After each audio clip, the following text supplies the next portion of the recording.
Gracias, secretario. Muy buenos días, señora presidenta.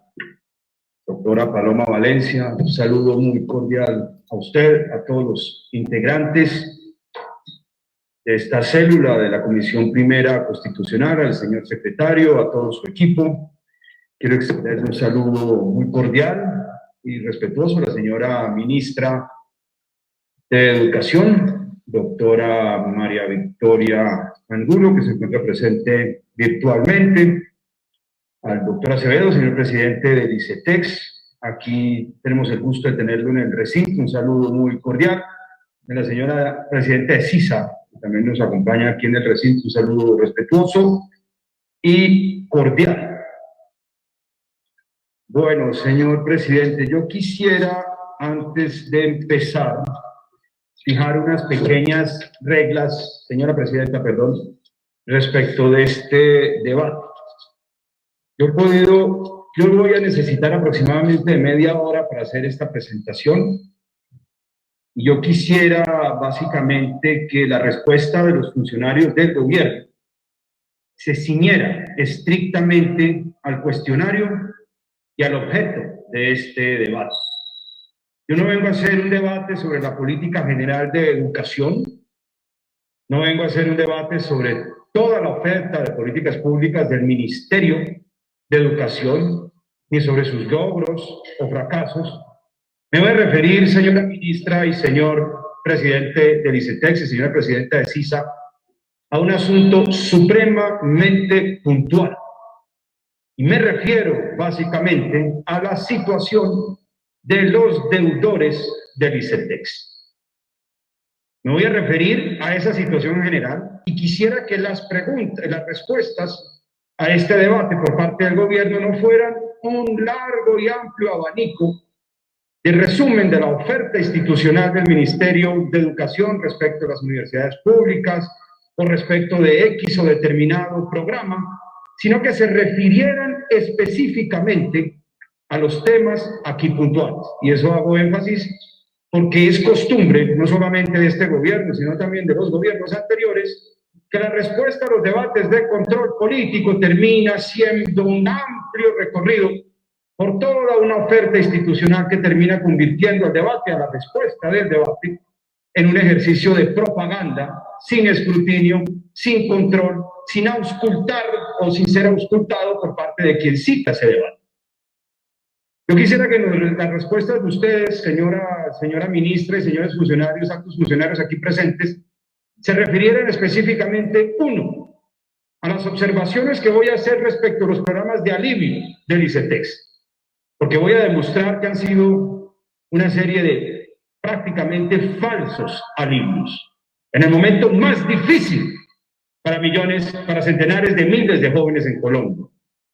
Segundo, quiero que se refieran específicamente a las observaciones que voy a hacer sobre la famosa mesa de conversación nacional que surgió entre el gobierno y los jóvenes después de 2018, porque voy a demostrar que esa fue una mesa de negociación, una mesa de conversación desleal con los jóvenes y que fue manipulada por los principales interesados, los principales beneficiarios de este sistema de créditos educativos, de capitalización de intereses, que son las universidades de garaje, que son las que están drenando gran parte de los recursos que destinan, de los recursos básicamente provenientes de este endeudamiento esclavizante de centenares de miles de jóvenes, y cuyo único resultado fue una superchería legal, que fue la presentación de la Ley 417 de 2021. Una mala copia de una ley que se aprobó aquí en 2018 y que el presidente de la República en campaña se había comprometido públicamente a implementar. Entonces yo sí quisiera, señora presidenta, que usted, que siempre ha administrado y ha gobernado correctamente y con garantías esta comisión, sea la primera encargada de exigir que las respuestas del gobierno se ciñan estrictamente a lo que aquí estamos planteando y preguntando en este ejercicio de control político. Que no pase la historia del elefante y de las hormigas. Cuando una profesora le pide a un niño que estudie sobre los elefantes y estudie sobre las hormigas. Y el niño solo estudió sobre hormigas. Y cuando la profesora llega el otro día y le pregunta por el elefante, el niño dice: el elefante pisa hormigas, y las hormigas son así, asá, y son chiquitas, y van de un lado a otro, y esquiva el objeto central, básicamente de manera hábil, pero de manera tendenciosa, que es la respuesta básicamente al interrogante que hace esta célula constitucional en ejercicio del poder y de la representación de la cual hemos sido investidos con el voto popular. Bueno, dadas estas explicaciones, señora presidenta, señora ministra, honorables senadores, quisiera empezar este debate. Bueno, yo creo que nosotros hemos presenciado en estos 40 días un gigantesco estallido social. Hemos visto salir a las calles a centenares de miles de jóvenes. Un estallido social promovido por una juventud agotada, rezagada, desesperanzada, desempleada y vejada. Hoy, de acuerdo con los estimativos que hacemos sobre la base de las cifras que exponen el ICETEX y el DANE, cerca del 10% de lo que es considerada una población joven en Colombia, que son casi 10,5 millones de personas, está endeudada con un crédito educativo. 10% de los jóvenes de Colombia está endeudado, a pesar de la pobre caracterización que hace el ICETEX de sus beneficiarios. Y sumémosle a eso el 33% de la población colombiana, que son los llamados ninis, jóvenes que ni trabajan ni estudian. Es decir, estamos hablando de cerca del 44% de la población joven de Colombia, supeditado a una deuda impagable, una deuda que además es objeto de todos los métodos más coercitivos del Estado colombiano para cobrarla, y del 33% de los jóvenes que ni estudian ni trabajan, de los cuales el 57% está dedicado a asuntos domésticos.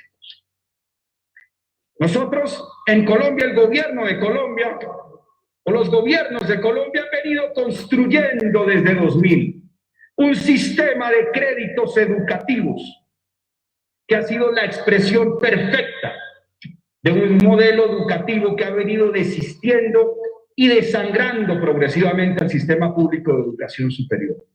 Ante la precarización de los presupuestos para la educación pública, su sustituto ha sido la creación de un sistema de endeudamiento de la juventud colombiana. Y eso implica básicamente tres grandes realidades.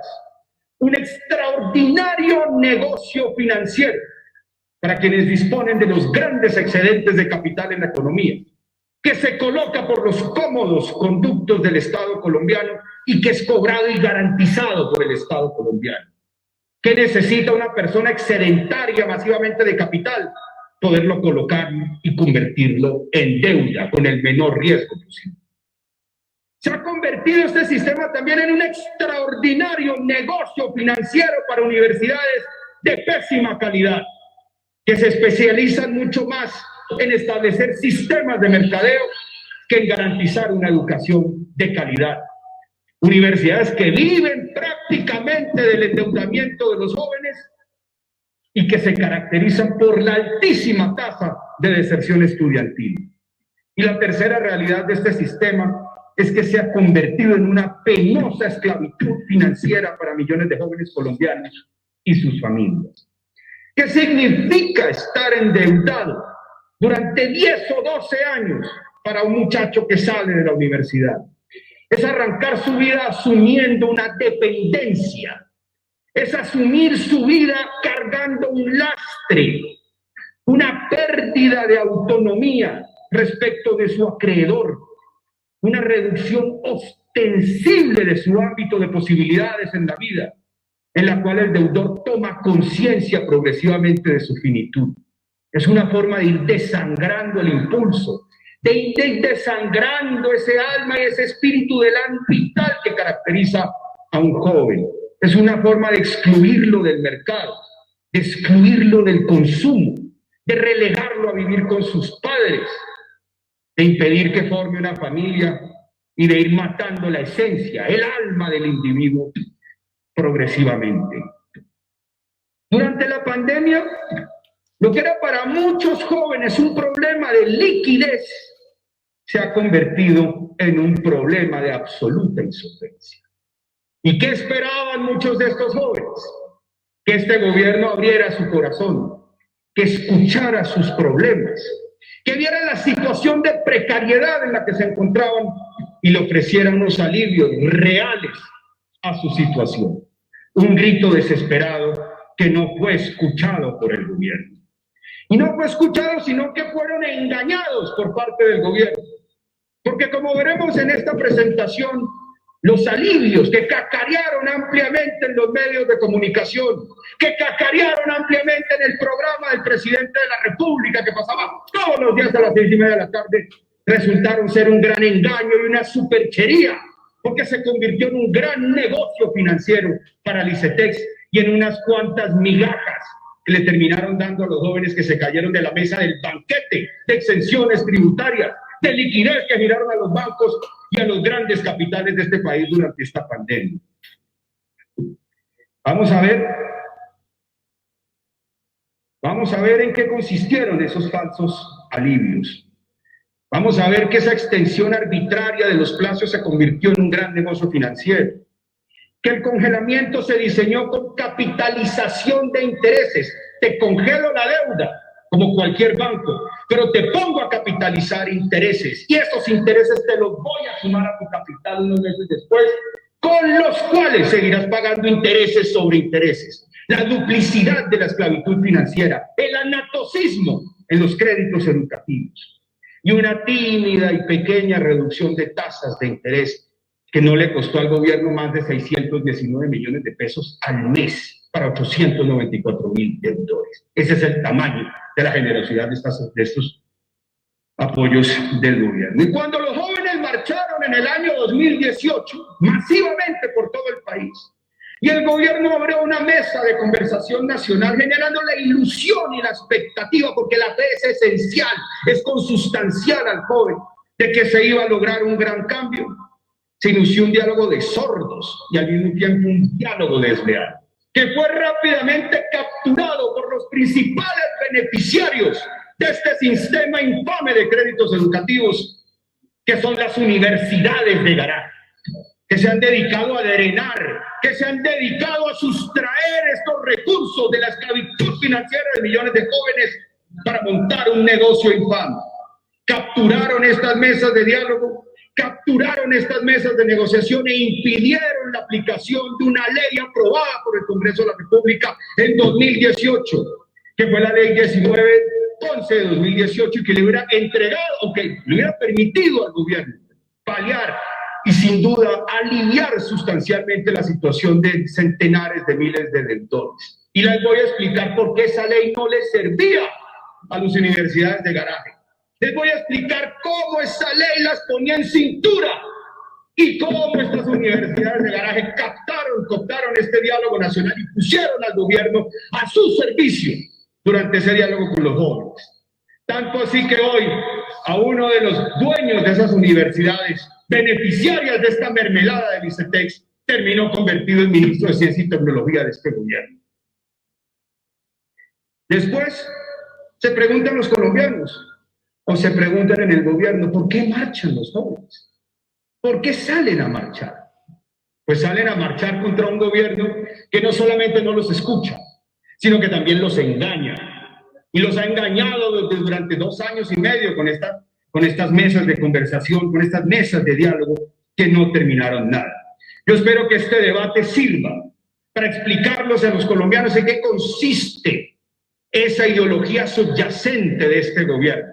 ¿Cómo se materializa su sesgo a favor de unos pocos, en contra de la mayoría de las clases medias de este país y particularmente en contra de los jóvenes colombianos, que son los que más han sufrido en esta crisis, por falta de empleo, por falta de alivios en estas deudas de esclavitud financiera y por falta de oportunidades y sueños? Muy bien. Una presentación, por favor.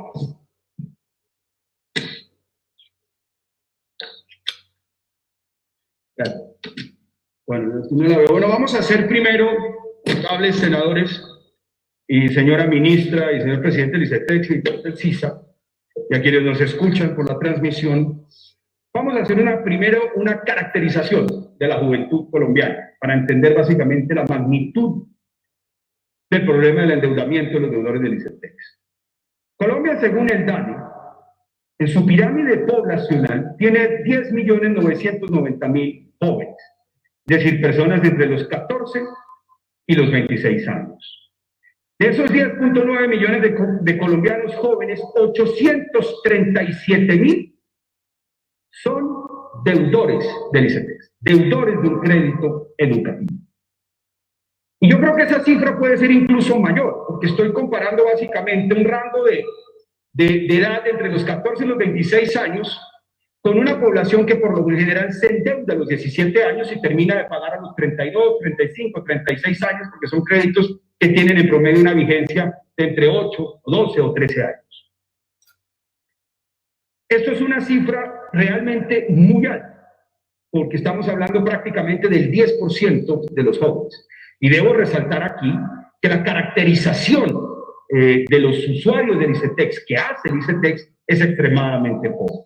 No hay estudios serios ni profundos sobre este tipo de población, sobre sus características, sus elementos más importantes, y vemos que no ha habido destinación presupuestal para hacer este tipo de estudios que son fundamentales a la hora de hacer una planeación adecuada de este tipo de políticas. Y no obstante, el ICETEX cuenta con una dirección de planeación, pero no vemos que exista esta caracterización precisa y necesaria, sin la cual es imposible formular una política de créditos educativos adecuados.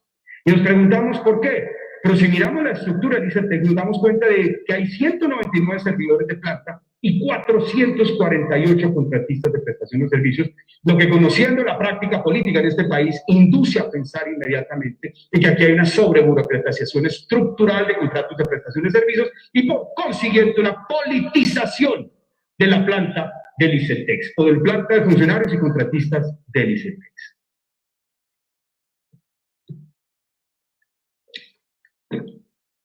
Miremos ahorita, por ejemplo, en un anterior, por favor. Miremos ahorita, por favor, una pequeña caracterización de lo que se ha podido hacer de los deudores del ICETEX. De un universo de 838.930, el ICETEX nos hace una caracterización de 286.343 deudores de los cohortes entre 2016 y 2020. Entre 2016 y 2020 hubo 286.343. Y esta cifra es importante para que veamos ahorita cuál es la caracterización social de estos deudores. ¿Quiénes son socialmente estos deudores? Desembolsaron básicamente en valor por crédito de 63 millones de pesos para un total de 1,5 billones de pesos desembolsados. Y si miramos la caracterización que hace el ICETEX de esos 238.000 usuarios, el 91% de esos deudores son jóvenes de estratos 1 a 3. Es decir, la población joven que se está endeudando para estudiar en Colombia es una población que viene de los estratos 1 a 3. Es decir, de los estratos más afligidos por la pobreza, por la falta de oportunidades en el país. Son personas que no han tenido oportunidades en el pasado, que vienen de un círculo social en donde no ha habido oportunidades en sus vidas en el pasado, no ha habido posiblemente formación superior, pero que tienen el inmenso anhelo de estudiar. Y que por consiguiente cuando salen del colegio, si no hay una adecuada orientación profesional de estos jóvenes, caen muy fácilmente en las redes y en los tentáculos de los reclutadores de las universidades de garaje, que juegan con sus inmensas expectativas, pero también juegan con su falta de capital social y de conocimiento de lo que significa una universidad correcta, de buen perfil y que ofrezca oportunidades a futuro. El 56%, y quiero señalar también esto, de los deudores del ICETEX son mujeres, sin que exista, y no hemos podido encontrar, una política de género adecuada en el ICETEX. Esto es la única caracterización concreta que hoy ofrece el ICETEX respecto de sus beneficiarios. Una caracterización de usuarios entre 2016 y 2020. Respecto de los casi 600.000 deudores adicionales, no tenemos información al respecto. Me hubiera sido deseable que los contratos que asignan ICETEX sobre percepción e imagen se destinaran mucho mejor a hacer una caracterización adecuada de los deudores y de las personas que deben dinero en el ICETEX. Luego el ICETEX hizo un pequeño estudio, una muestra sobre la base de 296 deudores y sacó básicamente unos porcentajes respecto de las personas, las edades de las personas, esa pequeña encuesta de 296 personas que no sabemos si tiene rigor estadístico. Se señaló que básicamente el 64% de los deudores tienen entre 18 y 24 años y el 14% entre 25 y 29 y el 6,4% entre 30 y 34 años. Miremos ahorita, por ejemplo, la situación de los jóvenes que ni estudian ni trabajan en el país, según las proyecciones del DANE. Estamos hablando de cerca del 33% de los jóvenes en Colombia que ni estudian ni trabajan. Y básicamente estamos hablando de lo siguiente: 33% son ninis, súmenle a eso un 10% endeudado. La juventud colombiana, 43% de la juventud colombiana arranca en una situación de extrema precariedad. O ni trabajan ni estudian, o están endeudados con créditos ilícitos.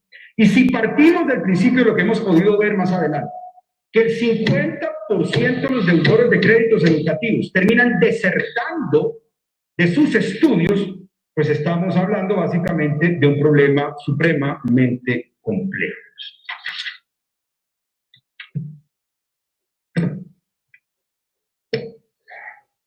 Bueno, de esos ninis, me permito también resaltar la siguiente cifra: 7,8% son aspirantes a estudiar, es decir, pero no lo logran. Estamos hablando de casi 1 millón de personas que quisiera estudiar, pero no lo logra básicamente. Y el 32,5% son cesantes o desempleados. Miremos ahorita la situación del desempleo juvenil en Colombia. ¿Qué hago para poder correr esa?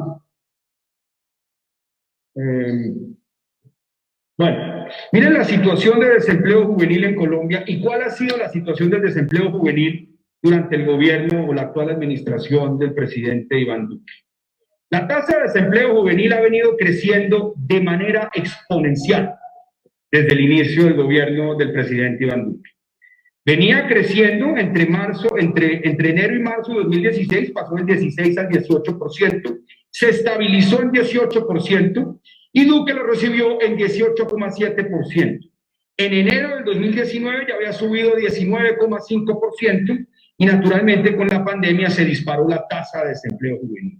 ¿A qué quiero llegar con este punto? A que ha habido un crecimiento constante del desempleo, lo cual debió haber alertado desde un principio este gobierno para implementar reformas profundas en el seno del ICETEX. Y sobre todo debió haber conmovido lo suficiente al gobierno para ofrecerle una respuesta estructural y de fondo al desempleo juvenil. Porque no es difícil entender que donde hay desempleo juvenil hay dificultades de pago de los créditos del ICETEX. Y lo que era un problema de liquidez, como siempre se ha presentado con los deudores del ICETEX, se convierte en un problema de solvencia. No obstante, vamos a ver que en estos 3 años de gobierno, teniendo incluso una herramienta para implementar, que fue la ley 1911 aprobada por este Congreso, la cual yo fui autor de 2018, el gobierno nacional no movió un dedo para aliviar la situación de los deudores del ICETEX, más allá de engaños mediáticos y anuncios sin contenido.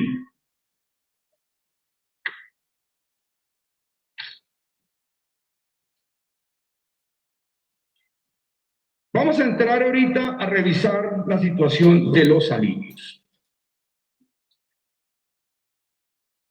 Hubo 3 alivios anunciados por el gobierno nacional. 3. Alivios cacareados en los medios, alivios anunciados en los programas del presidente a las 6:30 de la tarde, y naturalmente, como todo anuncio en una situación de desespero, genera una inmensa expectativa e ilusión por parte de los jóvenes. Sin embargo, ellos se encontraron con una realidad mucho más difícil. Creo que tenemos unos videos, por favor. Miren ustedes, esto lo había ido a presentar al principio para que vean el impacto que ha tenido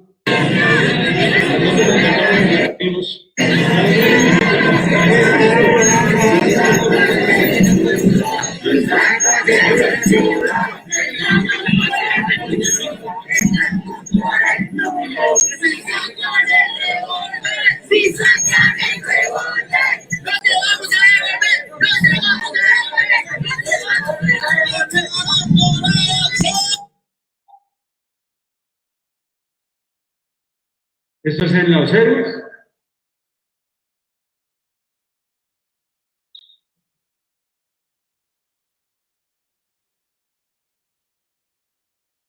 Esto ha sido una bandera de los jóvenes, protestar contra el ICETEX y sus prácticas de cobro y su modelo de capitalización de intereses. Pero miremos ahorita los videos, los testimonios, por supuesto. Miren lo que dicen básicamente los jóvenes de este programa de alivios del gobierno. Escuchen, queridos senadores colombianos. El volumen, por favor. De sus deudas.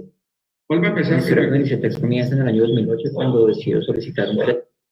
Soy uno de los tantos afectados por el ICETEX y por CISA, que es la entidad de la cual el ICETEX cedió algunas de sus deudas. Mi historia con el ICETEX comienza en el año 2008 cuando decidió solicitar un crédito para empezar mis estudios en el área de odontología, pero lastimosamente y por motivos económicos no pude terminar esa carrera. En el año 2012 me retiré definitivamente de la carrera y la deuda quedó. Fueron aproximadamente 30 millones que quedé de deuda con el ICETEX, y es entonces cuando empieza, por decirlo así, el martirio con esta entidad.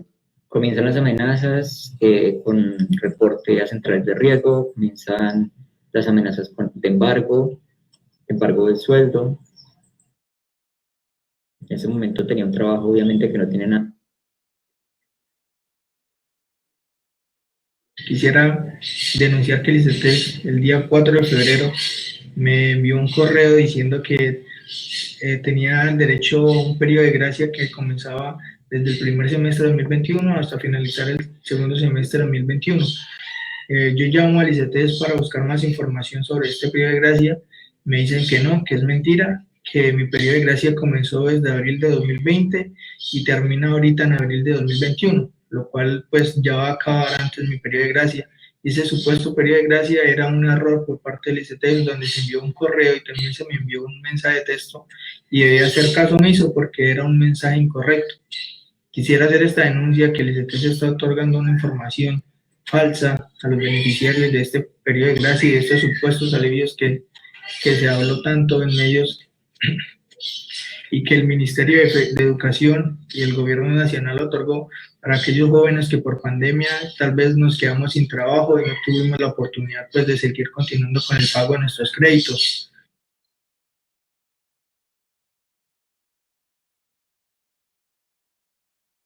Tengo un crédito con el ICETEX. Al conocer los planes de alivios, me di cuenta de que eran unas alternativas que ya contemplaba el propio ICETEX para aquellas personas que no podían pagar sus cuotas, que era la ampliación de cuotas, congelamiento, etcétera, etcétera. Son medidas que ya existían y que solamente adornaron con el fin de dar a conocerlas como un plan de alivios que no supone ningún tipo de alivio para los usuarios del ICETEX. Para elegir el plan de alivios, hice una llamada a Bogotá, a las líneas que ellos pusieron, y lastimosamente lo que hicieron fue ponerme una ampliación de plazos.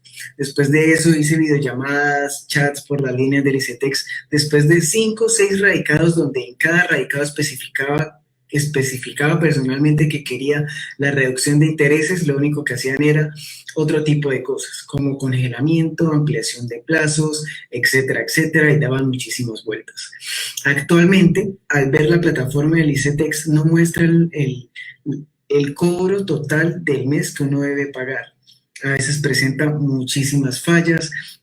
Es el momento y tengo que consultar siempre a un consultor del ICETEX para saber cuánto tengo que pagar yo, porque siempre que yo entro, en estos momentos me salen aplicados 3 alivios, de los cuales, según un asesor del ICETEX, solamente tengo aplicado 1. Entonces, es algo que genera mucho estrés porque no sabemos ¿Qué tipo de cosas se están haciendo con o sin nuestra autorización con nuestro crédito del ICETEX, como ocurrió conmigo? ¿Cómo? Sí, pongamos otro.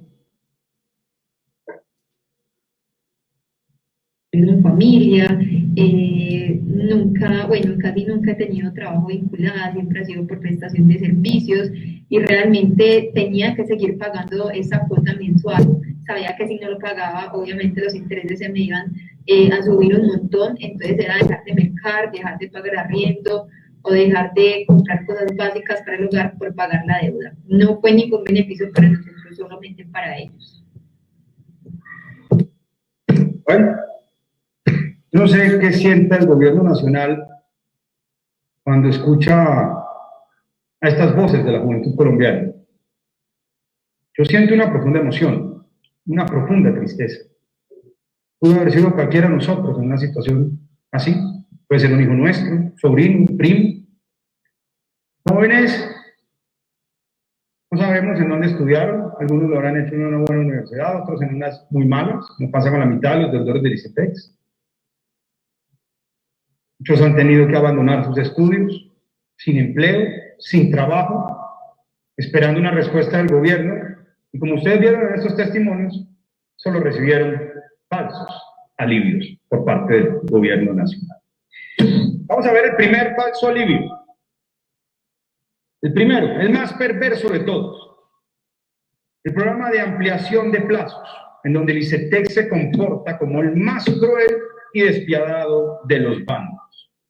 ¿En qué consiste, para resumirlo brevemente? En una extensión del 100% del plazo, es decir, si yo tenía una deuda de 5 años, se vuelve una deuda de 10 años. Si yo tenía una deuda de 5 años, se vuelve una deuda de 7,5 años, porque también hay extensión del 50%, ¿de acuerdo? Al crédito, si es de mediano o de largo plazo. Es decir, me amplían el tiempo del crédito. Primero que todo, esto es un falso alivio porque esto no es un alivio nuevo. Esto ya existía, como lo dijo aquí un joven. El gobierno salió a decirle a los colombianos que había creado una amplia gama de alivios para ayudarlos. Lo anunció en los medios lo divulgaron. Lo que no le dijo el gobierno a los colombianos es que esto ya estaba en el manual de servicios, en la Gaceta, en el libro de servicios que ofrece el ICETEX, por lo menos desde el año 2013. ¿Por qué llaman alivios a la oferta de servicios que ya existen, señor presidente del ICETEX? ¿Por qué salieron a decirle a los colombianos que les ofrecían un servicio nuevo que ya existía? ¿Por qué salen a decirles y a vender algo que ya existe como nuevo? Pero lo más grave no es eso, más allá de lo que yo considero es una mentira. Es que estamos hablando básicamente de una ampliación de plazos que implica una disminución de cuota. Miremos lo otro. Recordemos que una deuda típica tiene 120 cuotas, 10 años, y todo el esfuerzo de un acreedor consiste en mirar cómo la corta. Pero miren esta tabla, honorables senadores y colombianos. Lo que era una deuda que pagaba, miren el rojo, concentremos en el rojo y los colores. Una deuda de 60 meses convertida en una deuda de 120 meses. Y a la izquierda el antes, a la derecha el después. Lo que era una deuda en donde uno abonaba capital, que es lo que importa en una deuda.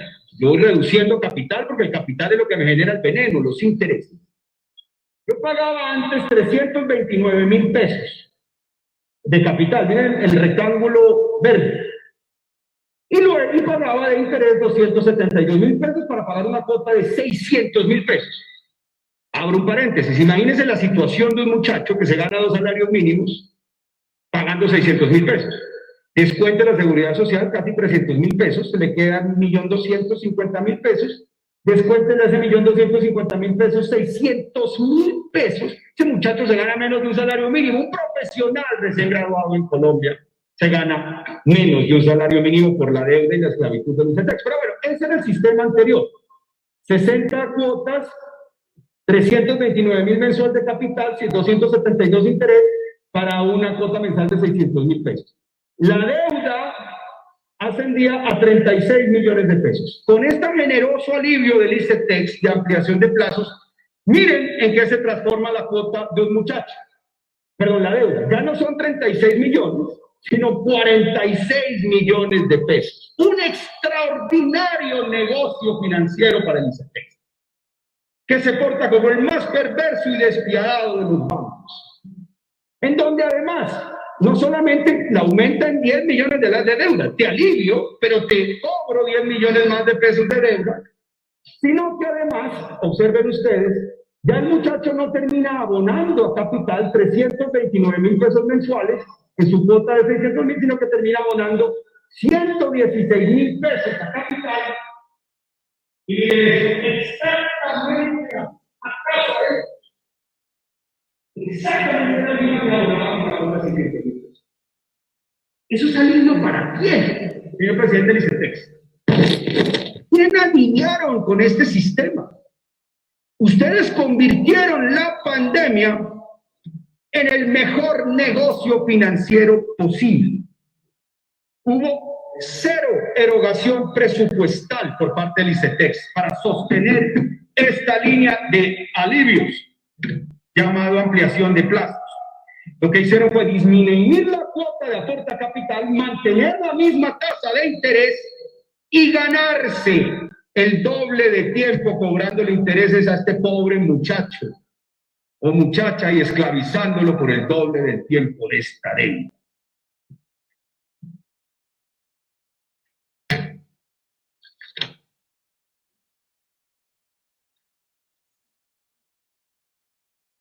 ¿Cuál es el efecto de esto? ¿Cuál ha sido, les decía yo, el costo? ¿Cuánto invirtieron? Básicamente el ICETEX en esto, 0 pesos. Y de acuerdo con la información que nos entregan en el derecho de petición, ¿saben cuánto se ha ganado el ICETEX en esta pandemia? Con esta línea de alivios. ¿Cuál ha sido el retorno de la inversión del ICETEX en la pandemia con el dolor de estos muchachos y el desempleo? Se han ganado 34.200 millones de pesos con la ampliación de plazos. No hay derecho. Es que no hay derecho. No hay derecho que ustedes hayan hecho de la crisis y de la pandemia de centenares de miles de jóvenes un negocio financiero, señor director del ICETEX. Esto es absolutamente inmoral. Inmoral desde cualquier punto de vista. Ustedes se ganaron 34.000 millones de pesos con esta línea de alivio. En lugar de gastar por la gente, le sacaron del bolsillo 34.200 millones de pesos a los jóvenes de Colombia, deudores y desempleados. Esto es infame. No hay otra palabra para describirlo. Esto es absolutamente infame. Te voy a aliviar, pero te voy a esclavizar durante el doble de tiempo. Te voy a aumentar en 10 millones de pesos tu crédito y me voy a ganar además los intereses y 34.200 millones de pesos. Les costó 0 pesos.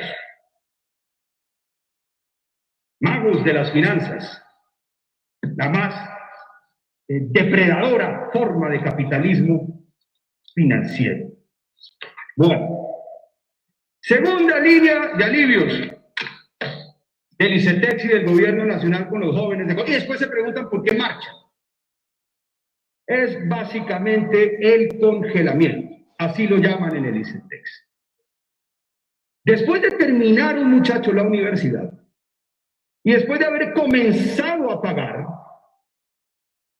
y resulta que el muchacho está desempleado, el muchacho puede ir y pedir, según la línea que sacó el gobierno y el decreto 467, no obstante, bueno, sobra decir, esto ya existía también. Esto también lo presentó el gobierno como una gran novedad. Jóvenes, voy a crear el congelamiento. Pero vayan y revisen todas las cartillas de servicios, los ofrecimientos de servicios del ICETEX y se darán cuenta que esto existía desde el año 2013 por lo menos. Entonces no lo puedo trazar. Aquí no hay nada nuevo. Pero les voy a mostrar en qué consistió el decreto 467 del año 2020. Esto que vendieron como un gran alivio. Primero le decían al muchacho, bueno, está bien, le voy a congelar el cobro de las cuotas y de la prima durante 6 meses. Entonces, uno le dicen eso cuando uno dice, pero ¿qué es esta maravilla? Voy a respirar 6 meses, voy a descansar 6 meses. Y le dicen, sí, pero ojo. Primero le ponen una serie de condiciones al muchacho. Tienes que estar al día. Si tú no estás al día, pues no te puedo dar esos 6 meses prorrogables de congelamiento de tu cuota. Eso es un poco lo que pasó, honorables senadores, con el PAEF. ¿Recuerdan? Aquí hicimos el debate el año pasado sobre el PAEF del gobierno, el PAEF Carrasquilla, que estableció 1000 condiciones para acceder al PAEF, que obviamente ningún micronegocio de barrio podía cumplir, altísimas exigencias contables, que obviamente ningún negocio de barrio podía cumplir, y en segundo lugar, les exigía que estuvieran totalmente al día en el pago del parafiscal. Usted dice, pero si estamos en una crisis económica, en una gran depresión, ¿cómo le van a pedir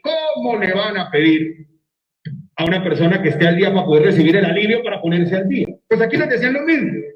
Que lleva 6 meses desempleado, de malas, joven, ponte al día. Pero oigan esto, el que no estaba al día no lo recibía. Pero miren, perdón, secretario, por favor. Secretario. Es que no, gracias. ¿En qué consistía básicamente este beneficio? Que no pagan cuotas ni primas, pero durante los 6 meses o el año, básicamente, de congelamiento, ojo con este dato, los intereses seguían corriendo. Y un año de intereses, una vez acababa el periodo de prórroga, los tomaban y los sumaban al total de monto debido. Es decir, cogían los intereses de un año y se los sumaban. Y cuando el muchacho termina el periodo de prórroga, de congelamiento, ¿con qué se encuentra? Con que su deuda creció fácilmente en un 20 o en un 25%.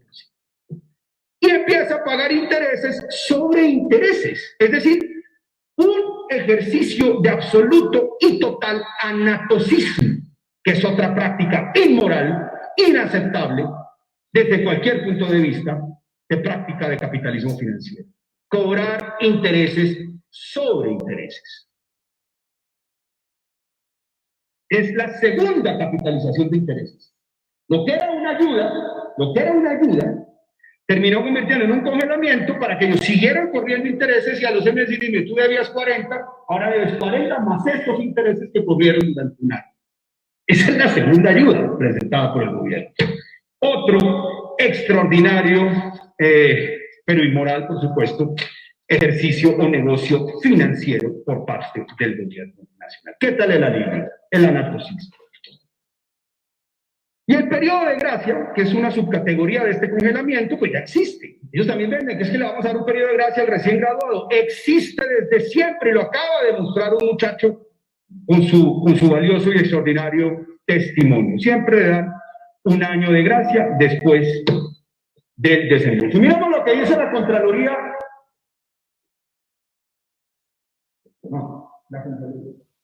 Miremos lo que dice la Contraloría. Lo que dice la Contraloría sobre las erogaciones o el costo que le significó al gobierno nacional este falso alivio. Los tipos de auxilios objeto del análisis, básicamente interrupción de pagos, que es congelamiento, y ampliación de plazos y reducción de intereses al IPC, esto estamos hablando del mes de junio, ¿no? De 2020, le han costado al 30 de junio de 2020 $3.700 millones al ICETEX. Eso es lo que ha básicamente gastado el ICETEX hasta junio de 2020, había gastado en los estudiantes de Colombia en la peor crisis económica que ha tenido Colombia desde la guerra del 2010. Esto es lo que se ha gastado el gobierno de Iván Duque en los deudores de Colombia. $3.700 millones para 838.000 deudores. Y básicamente el flujo de caja es básicamente que dejó recibir inmediatamente, pero que va a recibir más adelante con creces, con anatocismo, y ampliándolo, pues son 62.000 millones, pero bueno, eso es un flujo de caja que va a recibir más adelante. Ahora bien, ¿qué pasaría en este país si no tuviéramos a la Corte Constitucional? Pasemos, por favor. Cuando entró a revisión el decreto 467 del Gobierno Nacional, a la Corte Constitucional, es un decreto legislativo, y por consiguiente pasa a revisión de la Corte Constitucional, la Corte le tuvo que recordarle la más básica regla de humanidad al gobierno respecto de su propio pueblo. Y le dijo, miren, señores del gobierno, por el amor de Dios, ¿cómo se van a inventar ustedes un programa de alivio que capitaliza intereses? ¿Pero qué país están gobernando? ¿Qué sentimiento los guía a ustedes hacia su pobre pueblo, hacia los estudiantes de este país? No le aceptamos ese decreto y le decretamos una constitucionalidad condicionada a que no exista capitalización de intereses. Es decir, que durante el congelamiento de 6 meses o 1 año, ustedes no puedan cobrar intereses sobre intereses. Usted congela, pero no condone esos intereses. Es decir, le tocó a la Corte Constitucional, que no ha sido elegida por los colombianos. Este gobierno es elegido por los colombianos, en ejercicio del interés superior, recordarle el interés superior y recordarle la más básica regla de moralidad. Hombre, no haga un negocio la desgracia de los jóvenes. No haga plata ni dinero con el dolor y el desempleo de millones de jóvenes colombianos. ¿Qué significó básicamente este fallo del 4 de junio de 2020? Que al ICETEX le tocó asumir el costo de esos intereses para los cerca de 70.000 jóvenes, que son los que han recibido un 70.000 de 838.000, porque sigue siendo una línea muy pequeña de ayudas, le tocó asumir. Pero no se imaginen ustedes que esto ha sido un gran esfuerzo presupuestal, que aquí estamos hablando de billones de pesos, como hubiéramos esperado. Recordemos que el gobierno nacional, durante la pandemia, tuvo uno de los paquetes de ayudas más pequeños de América Latina, 2.6 puntos del PIB, es decir, 26 billones de pesos, respecto a los 5 o 7 puntos del PIB que se gastaron países como Brasil, Chile o Perú, que sería un equivalente aquí de 50 a 70 billones de pesos sin ningún problema. Y fueron 42.000 millones lo que le costó, lo que le terminó costando. Pasemos, por favor. Lo que le termina bueno, también se lo recordó el Consejo de Estado, que no podían capitalizar intereses. Menos mal, tenemos al Consejo de Estado. Menos mal, tenemos a la Justicia de Colombia. Pero miremos básicamente la tabla de costos de los 42.000 millones, por favor. Esto es... No. Eso. Esto es básicamente lo que le ha costado a 2021. Esto es lo que se ha gastado el gobierno nacional en este pequeño programa de alivios de congelamiento, básicamente el pago prorrogable 6 meses. Bueno, 6 meses, prorrogable 6 meses. 42.000 millones, pero a esto restémosles los 34.000 que se ganaron con el primer programa de alivio, porque es que hicieron plata y negocio con el primer programa de alivio, que fueron 34.000 millones de pesos que se ganaron con la desgracia de los jóvenes. Es decir, hasta a fecha de hoy, el ICETEX se ha gastado menos de 10.000 millones de pesos en los 838.000 deudores de créditos económicos del país. 2 mermeladas de esas que reparten para conseguir un voto en el Congreso. Pero bueno. Entonces, como les decía, hay un antes y después del fallo de la Corte, y fue tan horrorosa esa política presentada por el ICETEX que le tocó al Consejo de Estado de la Corte Constitucional jalarle las orejas al gobierno y decirle, vea, viejo, por favor, no vuelva a ser un negocio financiero.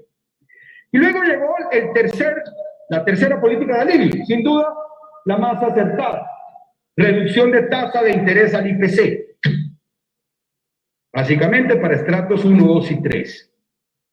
Pero que pues ha tenido un impacto presupuestal pequeño. Estamos hablando de 14.000 millones de pesos. Es decir, desde que salió la pandemia, esto no son más de 700 millones de pesos al mes.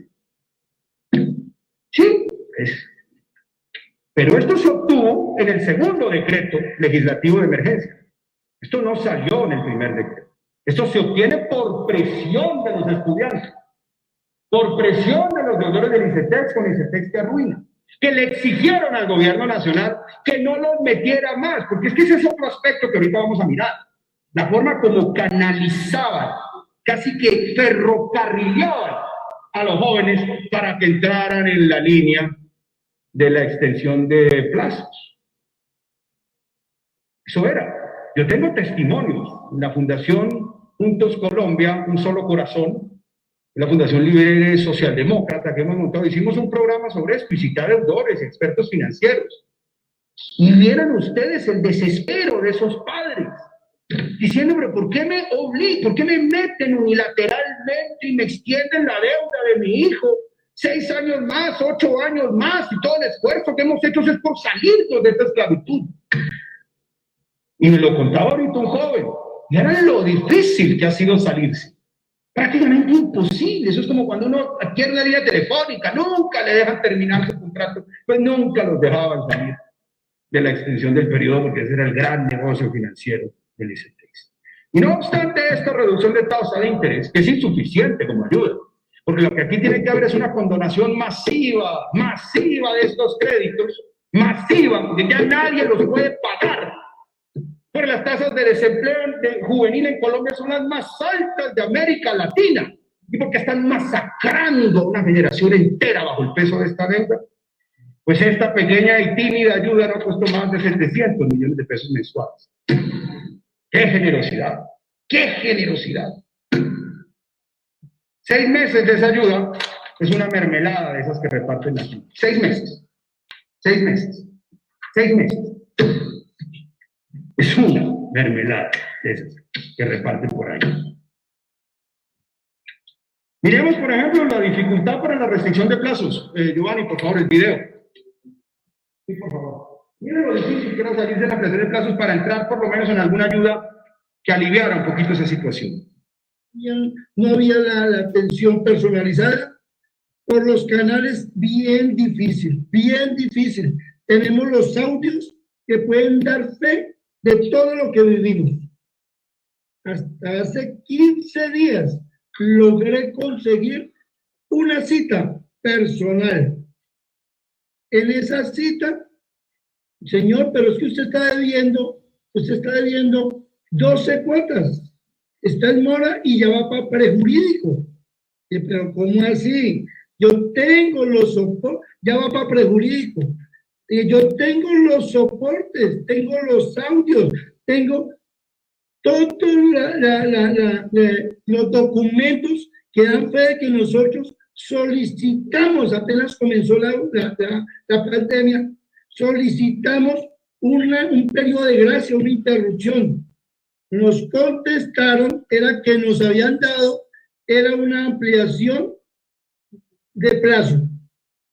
O sea, tomando determinaciones al interior, situaciones que en ningún momento mi hijo había hecho esa petición. Ya pudieron escuchar ustedes la manera como se ferrocarrileaba a los deudores. Se les asignaba unilateralmente, honorables senadores, la línea de alivio consistente en ampliar el plazo, y vieran el calvario para poderse salir. Que la gente no es boba, la gente entiende el gran negocio financiero del ICETEX. Cojamos a estos jóvenes, les extendemos la deuda 6 meses más, ya no pagan a capital, pagan a intereses, y ya vimos, se ganaron 34.000 millones de pesos. 34.000, señor presidente del ICETEX. Y ustedes se han gastado cerca de 60.000 millones de pesos en prácticamente 2 años. Porque eso estamos hablando de marzo a diciembre. Eso es pírrico. Y francamente incomprensible por parte de un gobierno que ha sido elegido popularmente. Un gobierno que trate así, de manera deleznable y despreciable a su propio pueblo, que no se compadezca en el peor momento de su vida, merece una censura absoluta. Y después se extrañan de que salgan a marchar. Y salen a marchar y en el gobierno les dicen vándalos, petristas, comunistas, bárbaros. Los descalifican de todas las formas.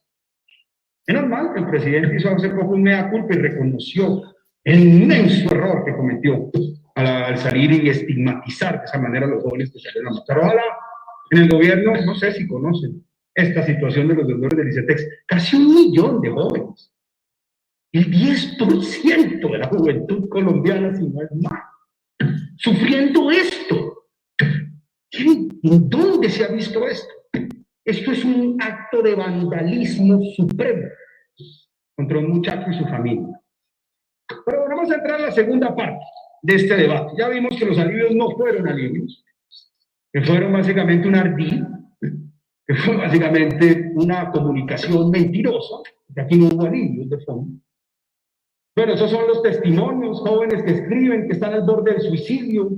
Se los voy a mandar, señor presidente del ICETEX, para que los tenga, para que los revise. Los mire usted tranquilamente en su casa, se los voy a hacer llegar también a la señora ministra de Educación, se los voy a hacer llegar al alto gobierno, para que vean lo que dicen los jóvenes, estas políticas de alivio. Ya no tengo que pagar 108 cuotas, sino 159, dice un muchacho. Inclusive estoy viendo la posibilidad de suicidarme, a ver si se muere esa deuda. Miren lo que escribe, miren lo que escribe, miren lo que esto produce en la vida de un muchacho. Un muchacho que esté pensando en suicidarse, por Dios, a los 26 años, en la flor de su vida, cuando debería estar rompiendo todos los límites, en plena expansión vital y vital de un ser humano. Los están matando en vida, los están desangrando espiritualmente.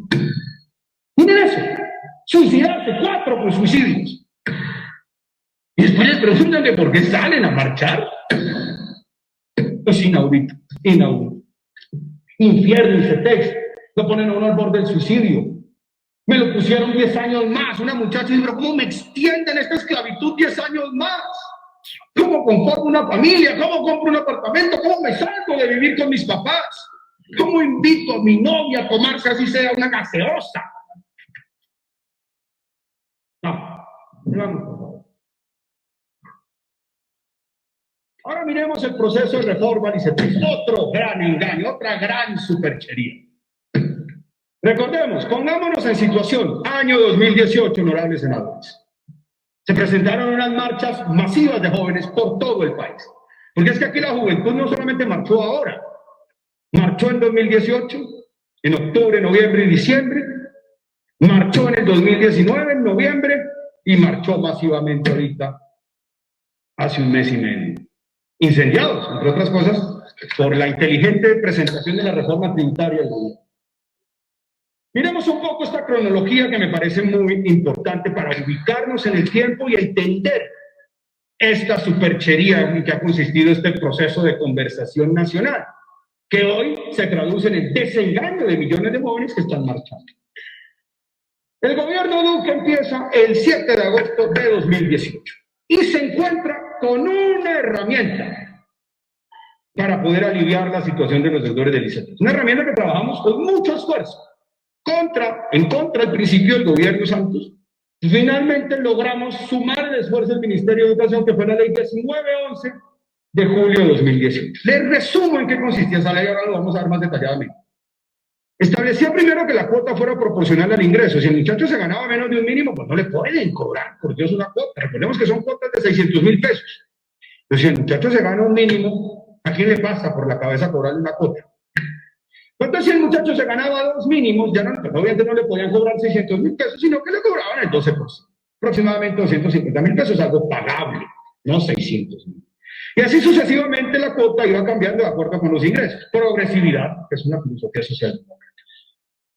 Segundo, si el muchacho quedaba desempleado, esa ley le permitía que se congelara, pero obviamente sin capitalización de intereses, su deuda.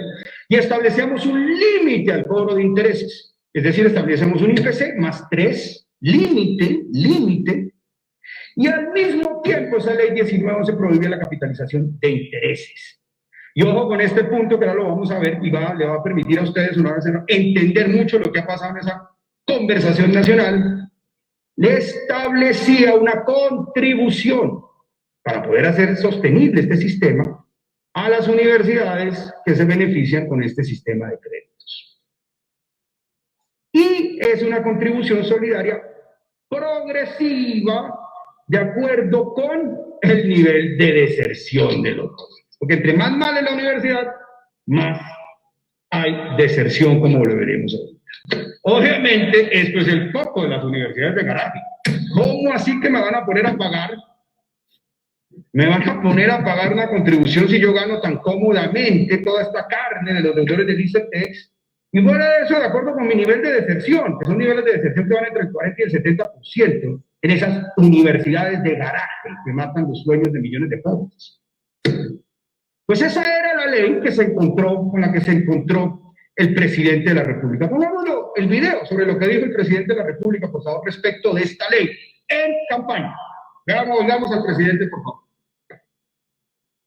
También nos pregunta Jordan Caldón, es una analista de costos desde Pereira, tiene 27 años. El tema que le preocupa es el que sabemos a muchos jóvenes también hoy por hoy los inquieta. Escuchémoslo. Soy ingeniero industrial de la Universidad Tecnológica de Pereira. Estudié con un crédito del ICETEX. Me prestaron 19 millones de pesos, he pagado 3 y debo 20. Sin importar si pago las cuotas a tiempo, la deuda no baja. Somos muchos los jóvenes en Colombia que tenemos esta situación. Señor candidato, me gustaría saber cuál es la propuesta para afrontar la crisis del ICETEX y hacer que la educación superior de nuestro país deje de ser un negocio.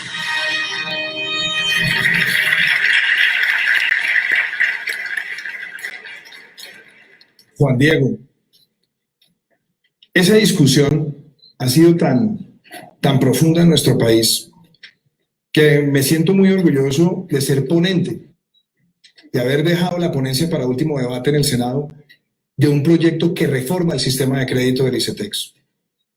Es un proyecto que además lo presentó la ministra y que me pareció que le servía al país y por eso asumí la ponencia. ¿Qué se busca allí? Primero, acabar con los codeudores. Segundo, que el sistema de tasa de interés sea solamente ajustado con la inflación y que en lugar de empezar a ser pagado a partir del momento en que se gradúa el estudiante, tenga o no tenga trabajo, lo que se hace es un sistema que se empieza a descontar en una cuota perfectamente pagable a partir del momento en que el joven empieza a tener su primer empleo. ¿Eso qué permite? Resolver toda esa presión financiera. Permitir que el joven tenga la comodidad de hacer los pagos conforme a su capacidad de ingreso y transformar un sistema que hasta ahora se ha convertido prácticamente en un sistema asfixiante. Pero quiero decir lo siguiente, yo tengo una obsesión y es que podamos avanzar con la universidad gratuita, empezando con estratos 1 y 2 en el país. Y bueno, esto decía, honorables senadores, el señor presidente de la República, el doctor Iván Duque, de la ley 1911-2018. Yo fui ponente de la misma. Este fue un proyecto de ley que trabajamos con mucho ardor. Presenté una primera ley, el gobierno Santos se opuso, hizo observaciones. Finalmente, la presión de los estudiantes y la presión del Congreso de la República hizo que presentaran un texto con observaciones ya técnicas concretas y fusionáramos los dos proyectos. Ley 1911-2018 se aprobó como una gran ilusión para millones de jóvenes. Les expliqué el contenido, cuota proporcional a lo que gana cada muchacho, que la forma como se ha humanizado este sistema de créditos en muchos países del mundo, como los Estados Unidos, por ejemplo. Una tasa de interés sin capitalización de intereses, IPC más 3, congelamiento real sin capitalización de intereses, no como el que pretendía el gobierno, cuando se quede sin trabajo. Y, ojo con este punto, apretaba a las universidades de garaje. Primero, señor, universidad de garaje que ganan mucha plata con esos créditos. Entonces me va a hacer una contribución, me va a poner un impuesto. No puede ser que todo lo ganen ustedes. Y segundo, entre más alta sea la tasa de deserción, más le cobra a la universidad de garaje. He ahí el gran problema de esa ley y cómo se fueron gestando maquiavélicamente los intereses de esas universidades de garaje para bloquear la implementación de esta ley. ¿Y cómo el gobierno se prestó? Bueno, recordamos entonces las grandes marchas de octubre, diciembre de 2018, inmensas. El gobierno puso en funcionamiento, fabricó lo que se llamó la Comisión de Reforma al ICETEX, que se instaló el 15 de febrero de 2019 y fue hasta agosto de 2020. Aquí hubo un total de 18 sesiones, fueron como les decía hasta agosto de 2020, y era un buen ejercicio, pienso yo bien intencionado en un principio. Participaron indígenas, estudiantes, usuarios ICETEX, delegados del gobierno, delegados de universidades privadas y públicas.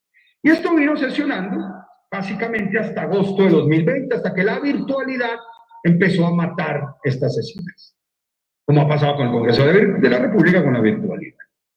Ahora bien, en diciembre de 2019 el gobierno fabrica una comisión paralela, un poco en la sombra, donde estaba el presidente del ICETEX, coordinada por la señora Paula Henao, jefe de Relaciones Internacionales del ICETEX, y paralelamente empezó a funcionar, incluyeron a unos jóvenes o no tan jóvenes, representantes de jóvenes, pero obviamente muy cercanos al gobierno, y hubo 4 o 5 reuniones y no salió absolutamente nada hasta que llegó básicamente la pandemia. Se trató, en últimas, y ya como conclusión, porque yo creo que en un principio fue algo bien intencionado, al final terminó siendo un diálogo desleal. Y un diálogo desleal porque tomaron un rol predominante en estas mesas, pues los directos beneficiarios de este sistema cruel y despiadado en que se han convertido los créditos del ICETEX. Es decir, los rectores de las universidades de garaje del país, que son naturalmente parte interesada, y entenderán ustedes que son los menos interesados en cambiar y regular este sistema. Miremos, por favor, qué universidades han conformado y han sido muy activas. Miren ustedes, tengo aquí un problema, estoy contando acá, no hay listos. Ya van a entender la pantomima de diálogo y cómo estas universidades que no quieren un cambio terminaron cooptando al gobierno y cooptando esta conversación nacional. Esta presentación está incompleta.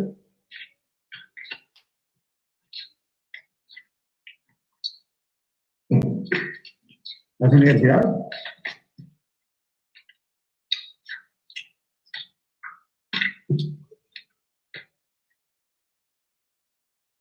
¿Dónde está esta presentación, por favor?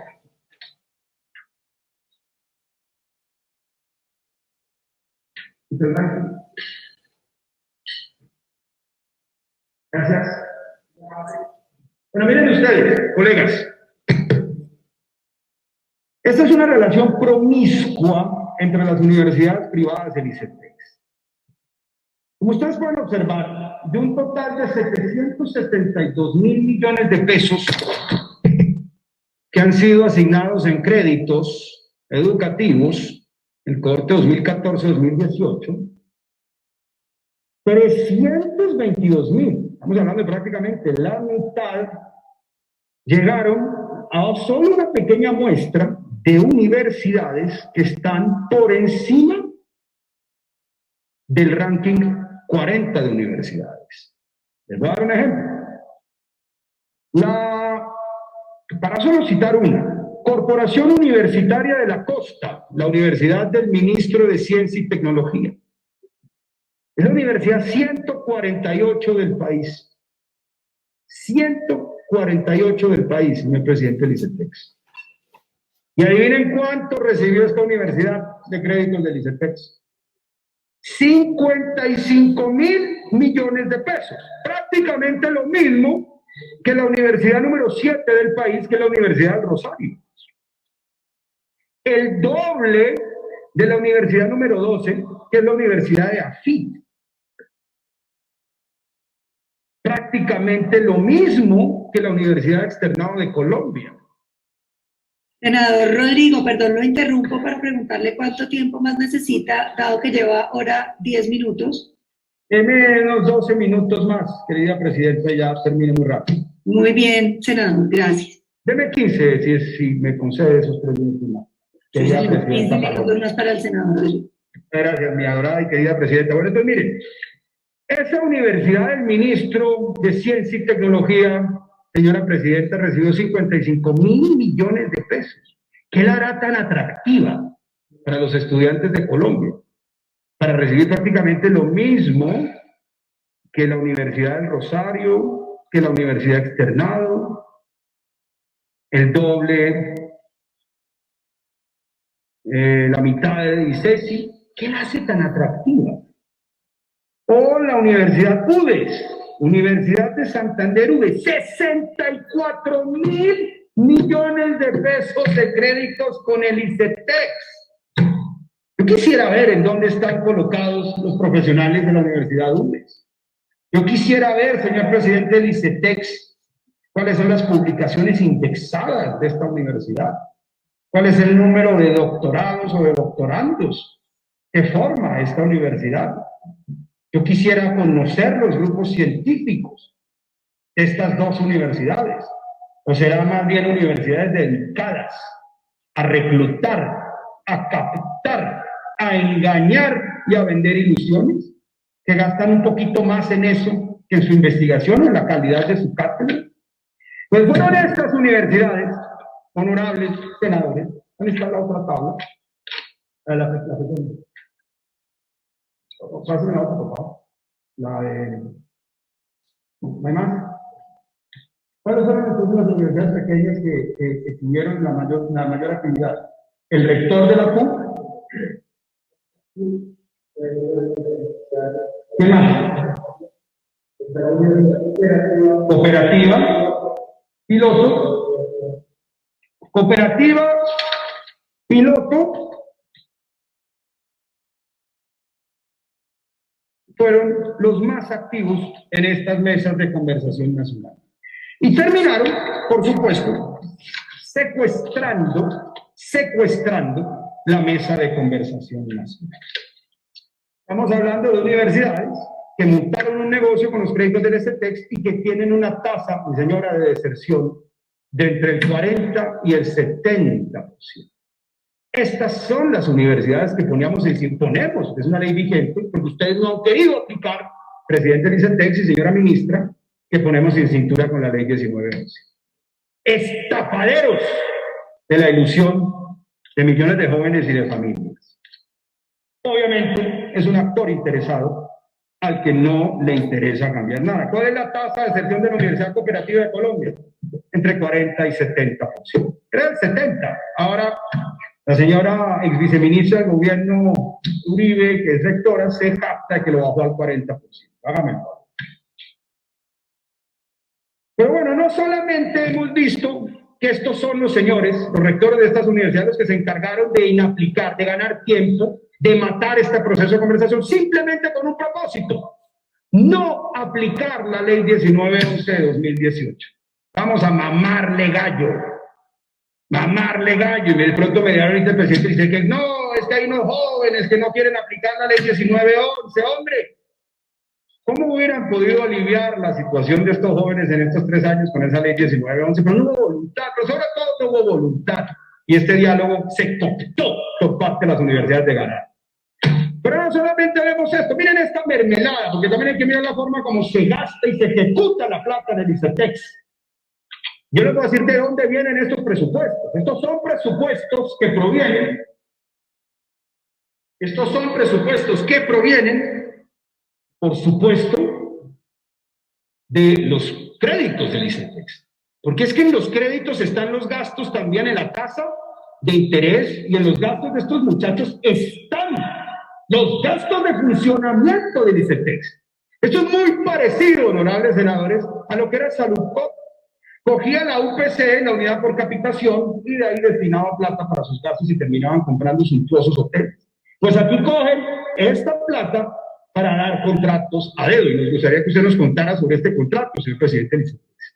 Dígame, ¿por qué se gasta usted a dedo 1.357 millones de pesos en pandemia?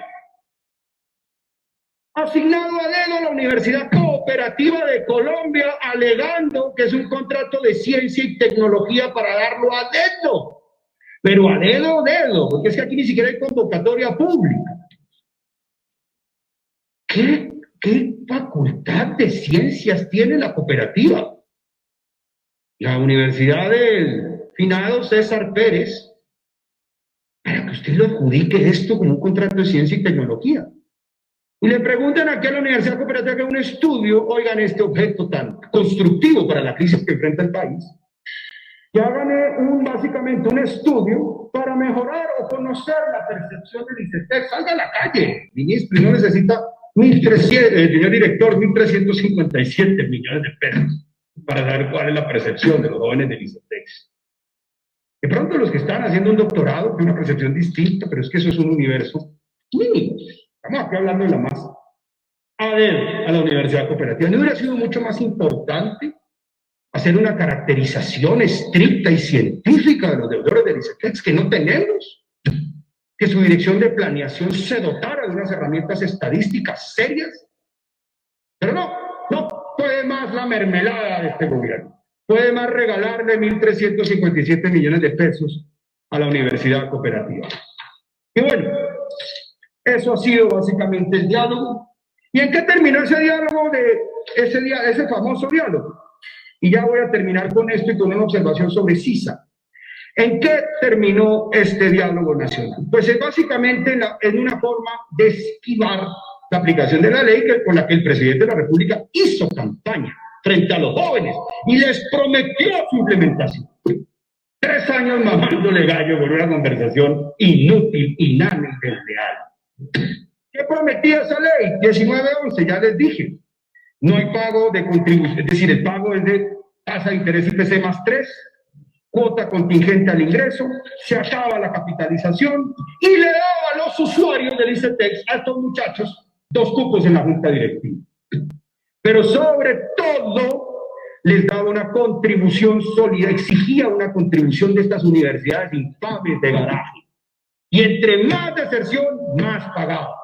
Una forma tímida, que yo hubiera cerrado todas esas universidades de garaje, una forma tímida de ponerlos en cintura.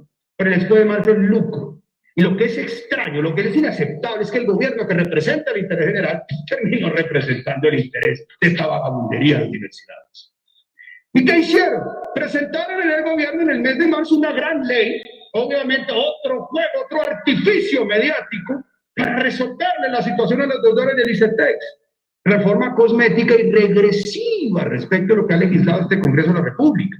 No solamente un irrespeto al Congreso, legisla y no aplica la ley.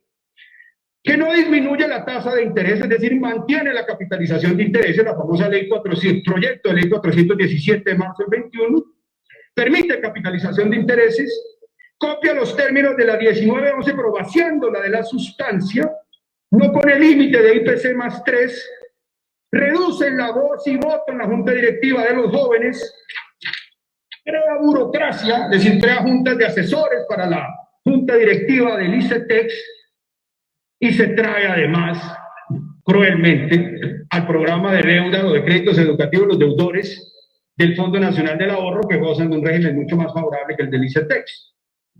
Y ya para cerrar, y ya para cumplir con los tiempos de mi respetada y querida presidenta Paloma, voy a hacer la siguiente observación. CISA, otro lugar en donde se practican las más crueles formas de opresión al deudor.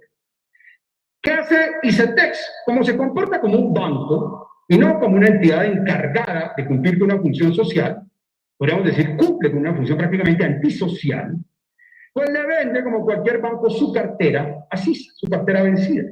Hay 52.000 almas, 52.000 muchachos en CISA. ¿Qué hace CISA? Primero que todo, aquí hay una información incompleta que yo le solicité, señora directora de CISA, que no me enviaron, lo cual es un desacato con la obligación que ustedes tienen con el Congreso de la República. Ustedes tienen que entregar información fidedigna al Congreso de la República, porque nosotros somos voceros del pueblo colombiano. Y como voceros del pueblo colombiano, elegidos directamente, merecemos absoluto respeto. No nos pueden mamar gallo con la información que solicitamos, porque nuestra labor es el control político. Y no allegaron la información solicitada, y permítame muy respetuosamente que le haga ese llamado de atención, porque me corresponde como Congreso defender este debate, pero defender al Congreso de la República. ¿Y qué hacen ellos? Pues se comportan como cualquier central de cobros. Compran un crédito que valía 100, lo cobran en 30, en 20 o en 10. y al muchacho, esta es una entidad del Estado colombiano, y se lo cobran, pero por 100, pero se lo cobran por 70. Se ganan el 30%. Y en ese 30% que les deja unos excedentes extraordinarios, otro negocio financiero inmoral, terminan subcontratando o contratando a chiquitos, a cobradores que nosotros logramos expulsar de este sistema con la primera ley, la 1886 de 2016, con la cual prohibimos el traslado del cobro prejurídico a los deudores del ICETEX. Muy extrañamente, esos señores que logramos sacar del ICETEX con una ley del Congreso de la República, señora directora de CISA, mire yo dónde me los encuentro otra vez, es que aman ese negocio, idolatran ese negocio, el negocio del cobro, de llamar, de asediar y de acosar. Son irreductibles, son básicamente duros de matar por lo visto. Entonces lo sacamos de aquí con la ley que generó un voto masivo del Congreso, porque el Congreso ha sido solidario con los deudores del ICETEX. Y lo demuestran estas dos leyes, a pesar de la estigmatización permanente de esta corporación. Los sacamos, los expulsamos, los declaramos indeseables y ¡oh, me los encuentro en CISA! Los mismos negociantes de tragedias y dolor de los muchachos que viven de caerle al caído, que viven de llamarlo y de inducirlos al suicidio. Venden a 9 pesos la deuda que valía 10, perdón, a 3 pesos la deuda que valía 10, y ellos se la cobran a 7 al deudor, pues les da un margen para contratar toda esta vagabundería de cobradores y de call centers inmorales e insensibles. Lástima que se haya ido la señora presidenta de CISA, la subsecretaria. Bueno, muy bien. Un gran negocio.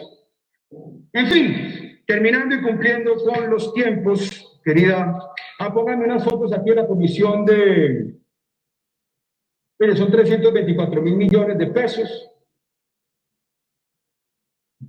Comprada por 63.000 y cobran básicamente con un margen de utilidad del 80%. Es una entidad del Estado colombiano, secretario. Una entidad del Estado colombiano. Haciendo estos negocios que ni siquiera es un banco. Con muchachos, con un crédito de naturaleza social. ¿Dónde está el corazón del gobierno? Esto ya existía. Entonces se lo inventó este gobierno, ya existía, pero poco se ha hecho. Digamos, no, miremos atrás un minuto. Miremos aquí, un minuto, más atrás, sobre la comisión, por favor, de la foto de la comisión. Pero no está la foto. Bueno, el sabotaje, la comisión, ahí está la foto del señor ministro, que recibe 155.000 millones de pesos de universidad al año. Hoy está presentando la ciencia y la tecnología del gobierno. Bueno, concluyo ya. Esto tiene un trasfondo, y tiene un trasfondo ideológico, y ha sido la precarización en los últimos 15 años del presupuesto de la educación pública. En una sociedad tan desigual, solo la educación pública es capaz de romper estos círculos de miseria, de pobreza y de desigualdad. La precarización de los presupuestos de la educación pública ha encontrado un sustituto, que es este sistema de créditos educativos en un mercado laboral que no genera empleo. No genera empleo. Digamos de pronto, el sistema laboral norteamericano, el mercado laboral norteamericano, hay una tasa de desempleo de 4 o 5% en su mejor momento. Algo podría medianamente validar o justificar una educación superior basada en créditos educativos. Pero esto básicamente ha sido el sustituto. Y eso muestra una ideología subyacente de lo que yo llamo derecha populista. No toda la derecha es populista, por supuesto. Pero hay unas que sí lo son, que hacen populismo con el miedo y se dedican básicamente a crear este tipo de entramados y de negocios extraordinarios para especuladores y vendedores de humo. ¿Sacrificando a quiénes? A la clase media. Los sueños de la clase media de este país. Un sistema en donde los intereses no pagados o los intereses permanentemente se suman sobre otros intereses. Esa es la piedra angular financiera de este sistema. Intereses sobre intereses, porque no hay erogación alguna por parte del Estado. Como no hay erogación, pues no hay subsidio de la tasa de interés. Y como no hay subsidio real de la tasa de interés, pues terminan capitalizando intereses sobre intereses para que el modelo les funcione. No te preocupes, estudiante, tú pagas el 40% mientras tú estudias y el 60% te lo pagamos. Lo que pasa es que ese pobre muchacho de 17 años no sabe lo que se va a encontrar cuando salga de estudio. Porque esos intereses de ese 60% pues se van capitalizando. Y cuando salen, lo suman a lo que debe. El muchacho dice, pero ¿cómo? ¿Cómo salgo yo a enfrentar mi vida si no consigo trabajo con una cuota de 600,000 pesos? Y con una deuda impagable que me va a esclavizar 15, 20 años tal vez.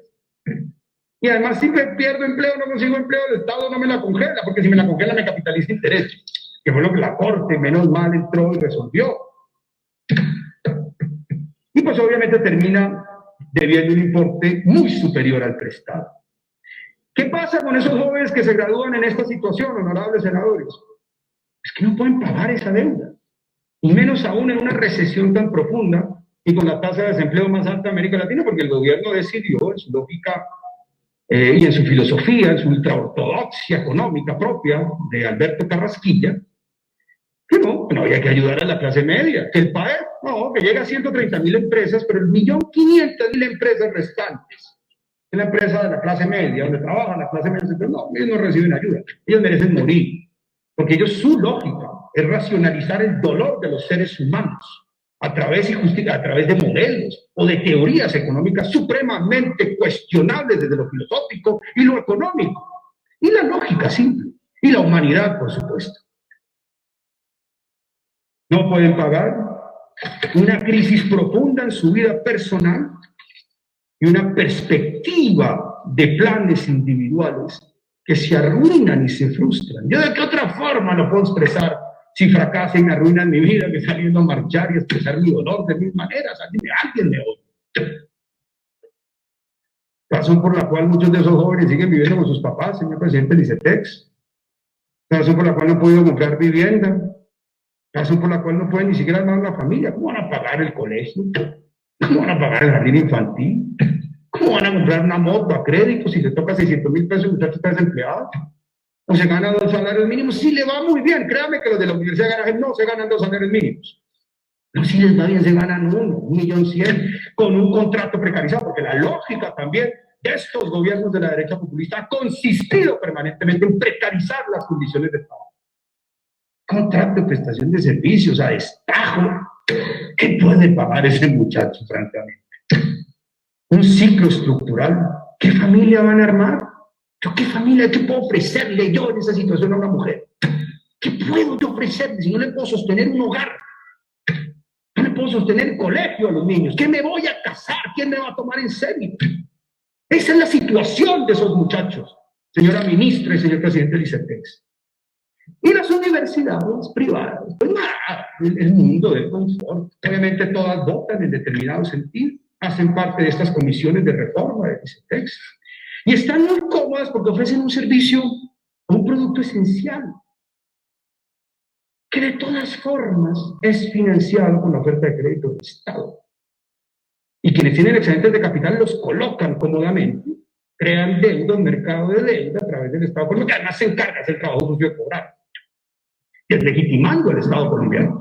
Porque es que esto es lo que deslegitima profundamente a un Estado opresor, un Estado que humilla, un Estado que termina pejando al joven. ¿Cómo quiere que salgan a querer al Estado colombiano? Por tener algún tipo de respeto hacia la legitimidad institucional de un Estado que los trata de esa manera, que los humilla, que los por debajea todos los días, llamándolos a las 2, 3 de la mañana a cobrar esa plata.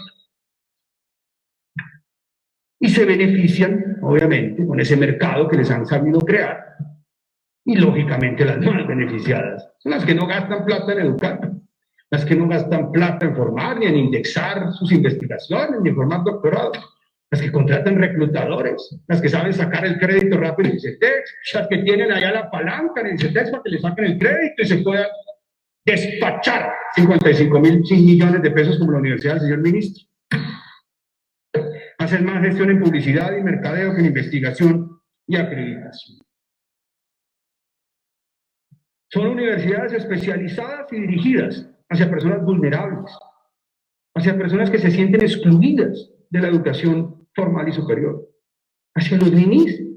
Lo mostraba ahorita, el 7% de esos muchachos dice: yo sueño con estudiar, tengo un trabajo, a veces veo como un cambalacheo o algo, y le dice el papá: tiene que estudiar, mi hijo, tiene que salir adelante. Y digo: aquí encontré, me están ofreciendo de todo, me vendieron una ilusión estos vendedores de humo de estas universidades y me dan el crédito. Qué generosidad y qué frustración después. Las madres cabezas de hogar caen en esto. 56%, 57% de los deudores de texto. En la muestra de 238.000 personas son madres cabezas de hogar. Juegan con el futuro de la gente y nadie administra después su dolor, ni su tragedia, ni su frustración. Y usted sabe lo que es una juventud frustrada. No tiene nada que perder. Y después se quejan de que por qué crecen las políticas extremistas. Porque no tienen nada que perder, ministras, no tienen nada que perder. Si no tengo nada que perder, me puedo tirar de un barranco, puedo votar porque me ofrezca la reforma o la política más loca posible, porque no tengo nada que perder. No tengo una casa, una moto que perder. A duras penas tengo una camiseta puesta. Soy un descamisado cuando estoy en esa situación. Después se extrañan de que salgan a votar por extremistas o que son unos vándalos y son vandalizados permanentemente por este sistema. No se dan cuenta de lo que están creando. ¿Y cómo los van a contener? ¿Con policía? ¿Con represión? ¿Cómo piensan contener este problema? En Colombia, ojo con este dato, y ya termino, el 50% de los jóvenes están desertando de estas universidades de garaje. Estamos hablando de la mitad de las asignaciones. En Estados Unidos, 1 de cada 10 deserta o presenta un problema de pagos, de liquidez o de insolución. 1 de cada 10, aquí es la mitad, sale de las universidades de garaje. ¿Y qué pasa cuando un muchacho no puede pagar? Pues que cae el sistema, senador Velasco, que lo reporta inmediatamente y ese muchacho desaparece de la vida económica. Ya uno reportado no existe, es un sistema de mercado. Que aquí defienden muchos, que la economía de mercado, muy bien, y que el sistema de reporte de créditos no hay economía de mercado. No, maravilloso, maravilloso. Lo que pasa es que no tienen en cuenta esta realidad humana. Qué fácil es racionalizar el dolor de la gente. En Estados Unidos hay un sistema de pagos contingentes. En Australia hay un sistema de pagos contingentes. En Inglaterra hay un sistema de pagos contingentes.